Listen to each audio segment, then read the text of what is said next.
You already know what time it is. It's time for some Final Fantasy XIV hot takes. You have them, we react to them. So hello everybody. It's your boy Jmulls, and let's get down to business. Starting off, we have a take from @LevisKnox, who says, hot take, call the Warrior of Light Azem. I'm kinda tired of the Warrior of Light being called Adventurer, Warrior of Light, Warrior of Darkness. I think it'd be far cooler and more in line with the character for the Warrior of Light to start calling themselves Azem, to honor his fallen past brother and sisters. Plus, they could even tie it in lore. Maybe people are shocked you call yourself Azem, and realize you do look like that tall figure who once visited us. Plus, Azem is quite gender neutral, so it wouldn't be a bad thing for any gender. I think I disagree with this take, and I want to go into why. I think the whole purpose of this story that we come from Azem is that we do have, like, a soul has some kind of root. But the Warrior of Light as we currently are, we are different. We are not just Azem. Our soul was shattered across the various shards, and we are just one fragment of that former soul that was once unified, that has made a life for ourselves now, that have done great things, and continue to do great things. And I think a key part of this entire story is that the Warrior of Light is supposed to be you. And you can take up the mantle, you can take up the responsibility of Azem, but you are still fundamentally a different character, a different being from that former Azem of old. And I do think that's going to be the story they probably go with going forward, because as I've said before, I agree with Jesse Cox on his theory that this next big story arc is going to be Azem focused. I do think that's going to be where this story goes, and I think that's going to be a massive element for the overall theme, is that we have a lot of connections to Azem, and perhaps even potentially we have some responsibility, like Sins of the Father type of deal, for being a fragment of Azem, but fundamentally at the end of it all, we are still different, we are just us. I think that's probably going to be the direction this story goes. Now, would I be personally offended if we get called Azem on occasion? No, it depends on the story. Would I also like us to have, like, maybe a title or just some kind of nickname so we aren't always just called the Warrior of Light or just Adventurer? I personally wouldn't mind that, but I also don't think it's a necessity. I think it's interesting to think about, which is also part of the reason why I think it's going to be a massive element for the story moving forward, and it's going to be a question we probably have to reckon with ourselves in this new narrative arc. Just how similar are we to Azem, and just how much of that responsibility ends up falling upon us and placed upon our shoulders. I do think that's going to be a massive element for the story moving forward. Maybe not immediately with like 7.4 and 0.5, but I do think as the ball continues to get rolling with this new narrative arc, it's going to become an ever-increasing presence. Heck, Dawntrail already kind of laid the groundwork here by having those elements of the Warrior of Light wanting to go just adventure, kind of following in the footsteps of what Emmett Selk told us at the edge of the universe in Ultima Thule, to basically retrace our steps of Azem. So I imagine this story is going to be about trying to find ourselves as the Warrior of Light, who we are, who Azem truly was, what he stood for, what he did, what he meant to the peoples and the places that he traveled to, and how his legacy could possibly endure throughout the ages. I think that will be a massive element of the story moving forward, because I do think it's important to be able to have that element of immersion, to be able to put yourself in the Warrior of Light, and it should be whatever backstory you want to your Warrior of Light that happened before the events of the game. I do think that's an important element for immersion for quite a few people, and I don't think that should be compromised at all. But I do think you get a lot of interesting questions, a lot of really interesting character-centric story with the Warrior of Light, which is what I crave and what I like out of Final Fantasy XIV. A lot of my favorite scenes in FF14 is when the Warrior of Light feels like a major character. When Xenos talked to us at the top of the menagerie in Stormblood. The entirety of Ultima Thule. That entire lead of us going to the Tempest. When the Warrior of Light feels like an in-your-face character, those tend to be my favorite elements in the story, and I think this new narrative arc, if they go in this direction, has a lot of potential to have even more moments like that. So I'm personally excited, but again, it is just a theory right now. Who knows where exactly they go. Heck, for all we know, the next expansion could be us time traveling back to like the War of the Magi era. We don't know.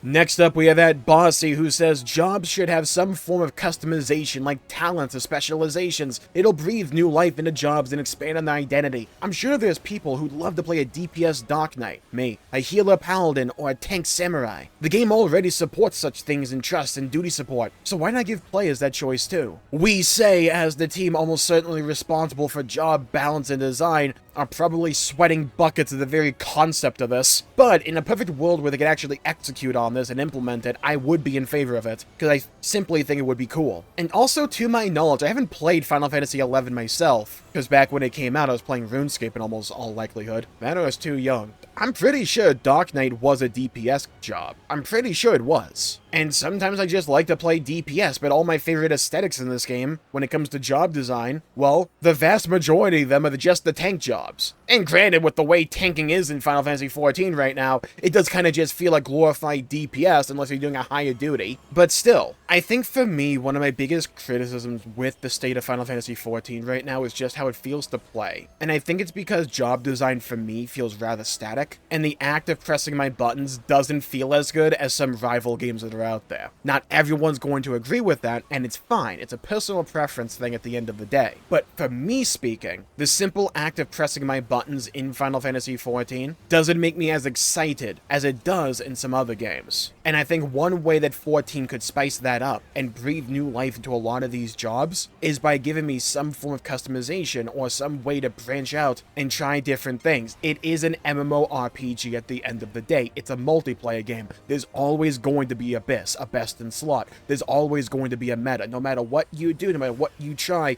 you're going to find a meta out there somehow, some way, especially when you get enough nerds on the deal, right? Like, that's just going to happen. It's an inevitability. However, I am personally of the opinion that I don't think that should be a valid excuse to not try to have some form of customization, because even the illusion of choice sometimes can be better than having no choice at all. And especially if you implement something like specializations, so long as they're able to balance it correctly, being able to take a job but spin it on its head and have it feel and play like something else for even a little bit, I think that could be really cool and exciting. Would I mind having something like a talent tree or just like some kind of choice, maybe not a full-fledged tree or anything like that, just some kind of decision you can make? Sure, I would personally like that. Not everyone's going to be of the same way of thinking that I am, and that's fine. But do I think specializations where you could play a tank Dark Knight or DPS Dark Knight, or like what Bossy said here, like a healer paladin or a tank samurai, or like maybe even like a tank summoner and you just use Titan to tank all the hits for you, I think that could be really dang cool. I don't think it's the only solution. I don't think they absolutely have to do it or the game's cooked or anything like that, right? I just think it's one viable route they could go down, but it's not the only route. There's other things they could absolutely do to spice up the jobs, to breathe new life into the gameplay. Absolutely. Like just making some basic tweaks and changes to core design going forward could also help a lot. But if they got on that stage and for 8.0 announced something along these lines, I'd be excited. I can't speak for anyone else, but I would be excited. Heck, one of my biggest sources of disappointment when I first played Final Fantasy XIV was that Dark Knight wasn't a DPS job, because at that time, I didn't really tank. I preferred playing DPS, and I love the idea of Dark Knight. I love the aesthetic of Dark Knight. Those giant weapon archetypes are normally my favorite when it comes to games, and most of them are relegated to tanking. So I fell in love with tanking in Final Fantasy XIV simply because it had all the aesthetics that I really liked and I wanted to play and try out. But if I could also experiment with them in other roles, that could be really dang cool. I still can't stand the fact that Sage is a healer, because I do not like healing.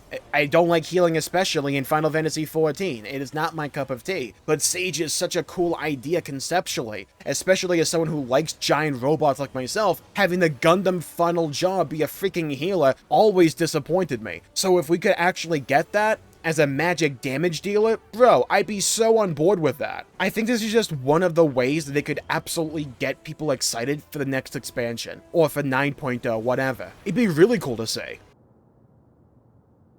Next up, we have at Terran. God, the StarCraft brain rot is reek. We have at Terrence Nightingale 1749, who says, "My hot take is that the NPCs in Dawntrail felt like mere caricatures instead of people. In Heavensward, the citizens who were pro-war actually felt pro-war. They took pro-war actions, and even after their leader's death, their desires didn't die with him. Meanwhile, the supporters of Zeralja just didn't exist anymore after his death. They only existed at clapped for him in the beginning of the expansion, and once that purpose was done, so were they for the rest of the game. No attempts to act like real people who would hardly let their political desires go after only a single leader died. Some of these issues aren't even unique to Dawntrail and go back as far as certain small parts of Shadowbringers looking at you, most of Yulmore citizenry, but that's a subject for another time. I just want real people again. Give me more Ilberds and Telegis and people like the woman who poisoned a cup in Ishgard. This is an example that I do agree with, and I think it's one of the reasons that I kind of care less about some of the newer locations compared to the older locations, because when you have those nuanced moments in the story, it adds a sense of realism and helps these locations feel as if they're populated by a bunch of different people with different viewpoints, and it makes those locations feel more real in a sense, as opposed to the entire population feeling like a singular character. And granted, there are always some exceptions to this feeling, right? However, I do think that is somewhat applicable in the current story, especially with Dawntrail. Now, how they continue the story of the people of Solution 9 and Point 4 and Point 5 and possibly beyond, we are in the dark about. However, yeah, when it comes to the main story, and when it came to like Zeralja, that just felt like it kind of died the moment we had the entire invasion arc, which makes some sense, right? Don't get me wrong. But you would also think that a moment like that might inspire some people to say, you know what? Tuliolol might be severely compromised. If an aggressive force wanted to invade us, they could do so, and we wouldn't really stand a chance against that. So you would actually probably think that some people, there would be a faction of people that like Zeralja that maybe don't like him anymore, but their beliefs that, hey, we need to militarize Tuliolol, you would think those beliefs for them would be even more ironclad and would be justified. And like, maybe that happened in some side quests that I haven't played, but I mean, when it comes to the main story, we haven't really had anything like that. And I think it does make the citizenry of a lot of these locations feel a bit one-dimensional and almost like this amorphous blob that just kind of exists instead of being composed of individual entities. For instance, one of my favorite characters in all of Final Fantasy XIV is actually just Ilberd. I love that character, and I love how he kind of won in the end, and not even like in a small way. He got exactly what he wanted, especially with his death right before Stormblood took off, and then we just basically did everything he wanted us to do. There's always a bit of like political intrigue and mystery going on behind the scenes in those earlier Final Fantasy XIV storylines in A Realm Reborn, Heavensward, and especially Stormblood that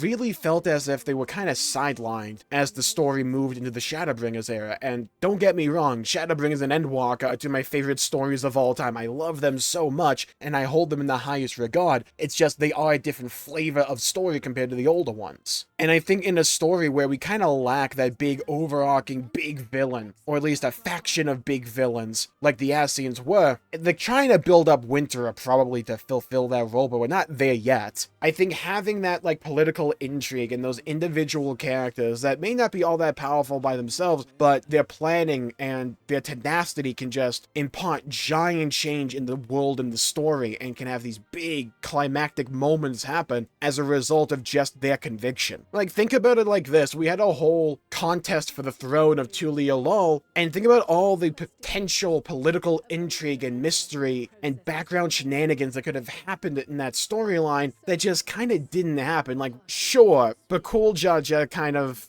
caused a landslide? Freed a bird from a block of ice? Okay, sure. He tried to capture Wuklamat's father? Okay. Like, we're getting there, but nothing felt like it was to the level of when we were poisoned in Ishgard, or when the people tried to stab Americ in the street, or Ilberd, or Teleji. We haven't had a lot of story moments that felt like it had that oomph behind it, you know what I mean? That pizzazz, that moment where you just go, oh crap. I hope the story can find a way to reintroduce elements like that back into the A-plot, without having to have everything just focused entirely on the main overarching villain of the storyline. Allow these smaller characters to shine and to have convictions and be able to act upon those convictions, and allow those convictions to possibly strengthen over time as a result of what we do with the main villain. I would love to see a return to that kind of storytelling, personally. And here's where you come in. With patch 7.4 on the horizon, I can just see it, I can almost touch it. Leave a comment down below with your own hot takes about patch 7.4 for Final Fantasy XIV Dawntrail. how you feeling about it, what you like, what you're not liking, and I may react to them in a future video. And while you're down there, please leave a like and subscribe. It really helps the channel out and helps support future content, and I greatly appreciate it. And speaking of patch 7.4, we just had the second live letter, and there was quite a lot of gameplay, and there was quite a lot to show. But if a 4-hour plus live stream seems a little bit heavy for you, don't worry, because in less than 10 minutes, I'll have it perfectly summarized for you. And for that, you should check out this video right here for more. Stay safe, everybody, have a great day, and I'll see you all next time. Bye-bye, everybody, until we meet again!